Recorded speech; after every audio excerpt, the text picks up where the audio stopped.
જય માતાજી, જય મોગલ, જય હોનભાઈ મિત્રો. હું છું આપનો લોક સાહિત્યકાર પ્રકાશચંદ ગઢવી અને આજે એવા ગીતની વાત કરવી છે કે આજ સુધી આપણે કોઈ ભૂલી નથી શક્યા. એવો અમર પ્રેમ જે ચારણ અને ચારણિયાનો પ્રેમ છે અમારા, કે પોરહાવાળાના પાદરની અંદર એવી ઘટના બની જાય છે. આપ સૌને ખબર છે એ ઘટના. એવા ગીતની મારે એક કડી તમારી સમક્ષ રજૂ કરવી છે કે હવે કાલ તો મારે કુંડિયુંના ટોળા શું કામના રે.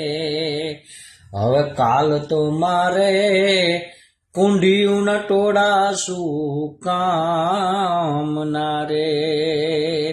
કુંડિયું એટલે ભેંસું, ભેહું. અમારા ચારણની ભાષાની અંદર કુંડિયું કહેવામાં આવે છે ભેંસુને. એટલે આ શબ્દો વાપરે છે કે હવે કાલ તો મારે કુંડિયુંના ટોળા શું કામના રે. આન રમતો ચારણ રાખો કરોડે ગયો રૂતાઈ. હે રતન મારું પલ મારો રાણું વાપાદ રે. અન રમતો ચારણ રાખો કરોડે ગયો રૂટાઈ.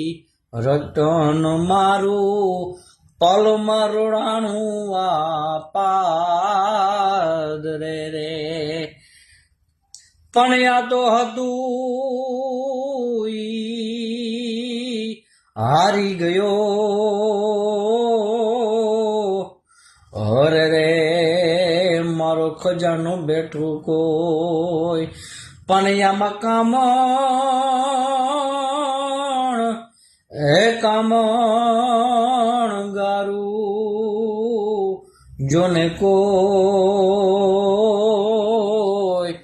હે પાદર તમાણે પોરહા. એવા પોરહાવાળાના પાદરની અંદર આ સત્ય ઘટના બની ગયેલી છે સાહેબ, કે જ્યારે પોરહાવાળાના પાદરની અંદર દુકાળ વીંટાવવા માટે એક ચારણ અને ચારણિયાની બે પોતાની કુંડિયું, પોતાની ભેંસું, માલ ઢોર લઈને અને પોરહાવાળાના પાદરની અંદર આવે છે. અને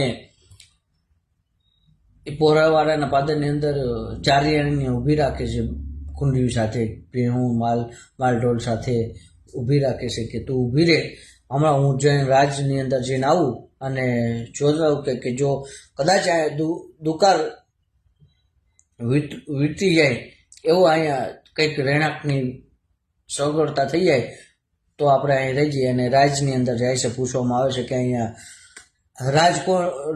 રજવાડું કોનું ચાલે છે. ત્યારે કહેવામાં આવે છે કે પોરહાવાળાના રાજ ચાલે છે.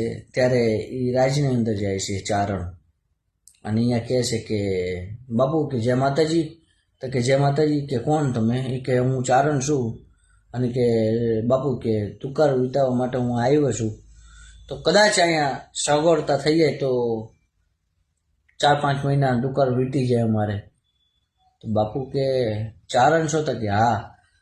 તો કે રહેવાની સગવડતા તમારા માટે થઈ જાય, પણ કે ચારણ તરીકે આવ્યા છો તો એકાદું વાર્તા માંડો. અને ચારણ તો વાર્તા માંડે છે તો બની કે બાટકા બોલે જણીએ, જાટકા બોલે જંજવા ગજવા, એવી વાર્તા માંડે છે. અને દુઆ છંદ બોલે છે કે આકાશ પાતાળ ધરી અંબારે નાગ સુરંબર બાઈ નમે દિગપાર દિગંબર આઠ હિડુંગર સાતી હિસાયર પેણે સમય નવ નાથી અને નર ચોહટ નારી હાથ પછાડી દેગા હરિરાવરાય રવેચી જગ પ્રવેચી એવા કરવેચી ઈશ્વરી એવી ભગવતી મોગલની યાદ કરતી હોય કે રંગે રૂપારી તંતે જારી જોત ઉજારી જોડારી કોપે વિકરારી નાગર કાળી સિંહણ બારી રોસારી બુઢીન બારી દીન દેહારી વીસ પુજારી બિરદારી ઓખાધર વાળી દેવડ ઢાળી જાય મોગલ મામલ જાડી કડકડી નમાયો ભોગ ભમાયો શુભો નાયો સન્નાયો નહીં નાચ નજાયો જુગત જમાયો શંખ બજાયો કે ધારીયો ખાધર વાળી દેવડ ઢાળી અને જય મોગલ મામલ જાડી માં જય મોગલ મામલ જાડી. અને પછી કદાચ સપાકડાની યાદીઓ સાચી હોય કે હાંગા તોડિયા પાંજરા વાળા હાગડે જે બાગ છૂટે બાગ બોલી ગામડામાંથી હાગ બાગદાતા છૂટા છે કાર ઝાડ પર છૂટા પડી નાખ જાણે टूटा आसमान के तब फुटे जमी जागता तो जाला भारत के वाला पले काला बहन क्या पांड वाला रंग दूरता तो फोकट उठे रवाए वाद नारा नोट पड़े पारे तारी बंदूकारी वगैरह नो दूरता तो क्या कहना जाने की दान की थानी की उठिया रण की मामले होड़े करे मार मारता तो हनुमान को धोमवाने रंग क्या दे रही थी हम एवी भगवती ना छन सपकड़ाओ ની યાદીઓ થતી હતી અને એવામાં ગાયના પગના ખડી જેવડી વાદળી બંધાઈને આવીને આખું આભા મંડળ બંધાઈ ગયેલું અને એવામાં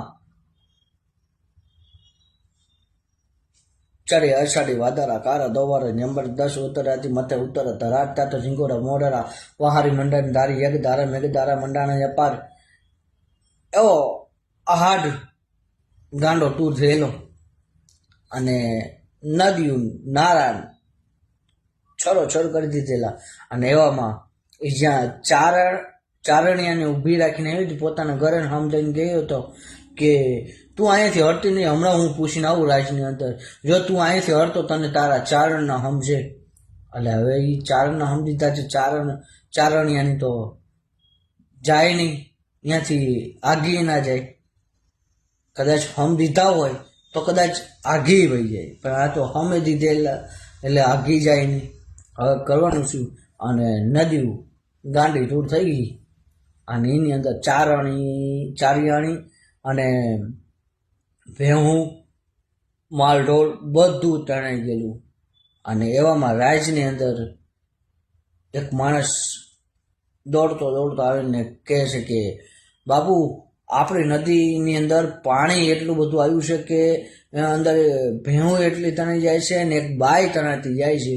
અને એ વખતે ચારણ ગાંડો થઈ ગયેલો ભાઈ અને કહે છે બાપુ, આ તો મારી ચારણ જાય છે, મારી ચારણ તણાણી. અને એ વખતે એ પોરાવાળાના પાદરની અંદર આ ગીત ગવાય છે કે હવે કાલ તો મારે કુંડલીના ટોળા શું કામના, પણ આ રમતો ચારણ લાખો કરોડે ગયો રૂટાઈ, રતન મારું પલમાં રોડાનું આ પાદરે. અને ત્યાર પછી આ દુહો કહેવાય છે કે હતું એ હું હારી ગયો, મારો ખજાનો બેઠો હોય, પણ આમાં કામણ ગાડું કોઈ પાદર તમાને પોરહા. આ એ વાત, એ ચારણ અને એ ચારણિયાણીનો પ્રેમ, એ અમર કથા, એ દાખલા આજની તારીખમાં અત્યારના સાહિત્યકારો આપણી વચ્ચે મૂકે છે. એ સમજવા જેવી વાતો છે. અને આ બધી વાતો અમારા લોક સાહિત્યકારો જો બધા કહેતા હોય એ દંતકથા સાચી હોય છે સાહેબ. એટલે જય માતાજી, જય મોગલ, જય હનુભાઈ. પાછા કાલે ટાઈમ મળશે તો આવતા કંઈક નવી વાર્તા, નવા ગીતો સાથે આપની સમક્ષ રજૂ થઈશ. ત્યાં સુધી જય માતાજી, જય મોગલ, જય હનુભાઈ, જય મા બાપ.